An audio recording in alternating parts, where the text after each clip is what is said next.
Hey everyone, how's it going? Cloud here. So, a few weeks ago I uploaded a video about Jagex announcing officially Runescape 3, and back then in that video we didn't have a lot to go by. Obviously they told us it would be updating from a Java-based game to a HTML code game, so they was able to give you a much more smoother gameplay. But today on the latest behind the scenes they gave us a little more update, about what's to be coming for RS3, and one thing they spoke about, which I'm quite liking the idea of, is more control of your user interface. So obviously at the moment with the current RS you have the adrenaline bar where you can add some things to, spells and also items, but what they're talking about doing is where at the moment you've got like all your stuff together, where you've got like F1 for your inventory and you can open up your skills, your quests, etc, etc.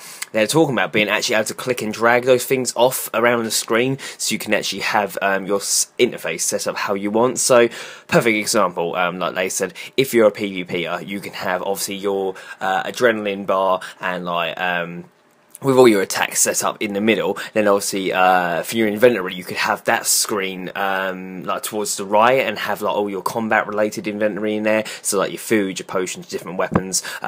In another corner you can have like your enemy information, so whenever you attack someone it will come up with their health, their combat, etc, etc. So it's a lot more controlled then, so you've got a lot more interfaces to look at to give you that more control around your character. And again, it's not just for PvP, or if you're a skiller you can do the same thing there, so you can have like your skill guide loaded up to another section. You can have all your skill related items, and like for instance if you're doing the one where you want to go up another level and you have your little XP bar to tell you how much percentage you've done until your next level, you can have that on another side. And then also there's like the quest side of it as well. You can have all your quest interfaces together, so you might be like, right, I'm going to complete Temple at Senison quest, what's the quest I need to complete for that, and you can have them all listed and then start picking them off one by one.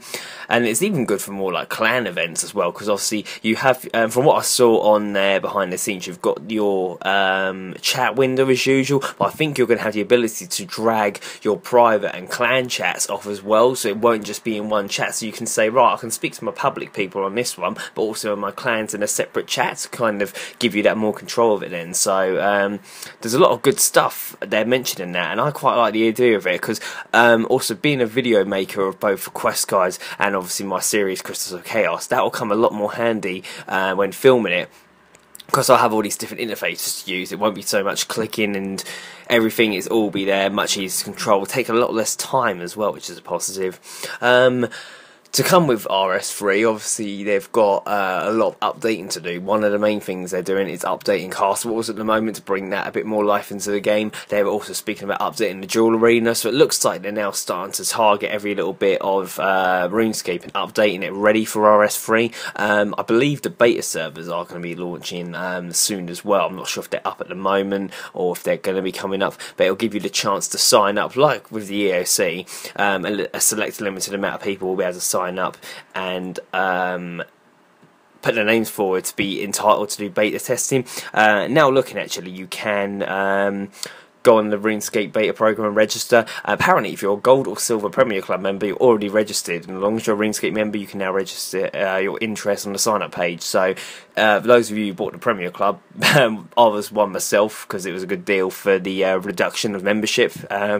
Buying it in bulk stack for the year works out a lot cheaper than it would paying it monthly, so that was a bonus for me either way. But also that gives you automatic entry to any betas, so woohoo, you can definitely see some footage coming from my channel for it, for definitely. But if you're interested in doing it, like with the EOC one, go to the RuneScape page, go to the beta program and register to have a chance to test it as well. It's definitely worth doing. It'll be nice to have a look of what it will actually be like, because we can speak about it, but until you actually get behind it and do it, you don't know what your fancy is going to be. So, and all I would say to the people who are against EOC and vice versa to those who are against 07 Scape and that, you got to give it a chance. If you don't test something and give yourself a chance to get used to something and find out what it's really like, then you won't ever appreciate it. A perfect example is not just for games, for instance for myself, my video editing software. I remember a good couple of years ago I wouldn't even dare touch Sony Vegas because I hated how to use it, because I didn't know how and I didn't give myself a chance to adapt to it. But now I have, I actually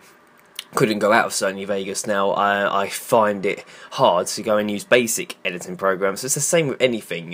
You can't just automatically say you won't or don't like something until you try it. You've got to be open like that. So, but yeah, it's definitely worth looking. Registration is open for 1 week until the 10th of April, and once it's closed, they'll be selecting groups of a range of hardware specs and gameplay styles. So they'll be targeting people who do both PvP and quests and all sorts, and also they'll be able to look at your computer specs as well. So they can tell what your computer's like by monitoring the sort of speed you'll play at. So, because obviously you've got to remember, the people with the really beefed up computers and that are going to be able to play Runescape free on the best graphics settings possible, so they want to see how that works for them, and vice versa. Those who haven't got very good computer speed and graphics will play on a lower setting, but they want to give those guys just as much of a good experience. So, but overall it looks like some good stuff, and I'm sure they'll be leaking some more footage very soon. So, but thank you for watching today. Hope you enjoyed the information I've gone over. Obviously, if you want to see any of these bits yourself, just go to the Runescape channel and go to their behind the scenes and have a look for yourself. If you have any questions and think I can answer, I know in the last one some of you guys did. Obviously, if I don't know the official answer, I can give you what I imagine will be what's happening with your question, but any definite answers I will definitely let you know. So I look forward to seeing any comments, and also put in the comment section below what you're thinking about the user interface system and what you're probably going to end up using it for, whether it'll be PvPing, skills, quests, etc. So thanks for watching today, everyone. Please make sure you like, favourite, comment, subscribe, and don't forget to share with your friends. Cheers guys, bye bye.